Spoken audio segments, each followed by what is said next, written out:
মসজিদের ভেতরে পেশাব করতেছে রসুলের সামনে। সাহাবায়ে কেরামদের চোখ মোটা হয়ে গেছে, ভাবখানা এই রসুল পারমিশন দেন ওরে জম্মের মতো পেশাব করাই দেই।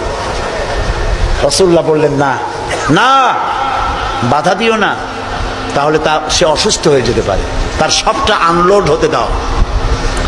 সবটা শেষ হইল, রাসূলুল্লাহ তাকে কাছে ডাকলেন, ডেকে বললেন, তুমি যে কামটা করলা, তুমি কি জানো এটা কি? কয় না, তা জানি না। তিনি বললেন, এটা হলো মসজিদ, আমরা এখানে আল্লাহরে সেজদা দেই। তোমার যখন এই কাজের দরকার হবে তখন বাইরে গিয়ে করবা। তোমাদের উপাসনালয় আছে না? কয় যে আছে। তো সেইখানে যদি এই কাম কেউ করে তাহলে তোমার কেমন লাগবে? এই কাজটা কখনো করবা না। লোকটি বলল, আমি তো শুনেছিলাম আপনি বাদশাহ, তা আমি এখন বুঝলাম আপনি বাদশাহ না। বাদশাহ হইলে যে কাম আমি করছি এতে তো আমার কল্লা এতক্ষণ গড়াগড়ি যাইতো।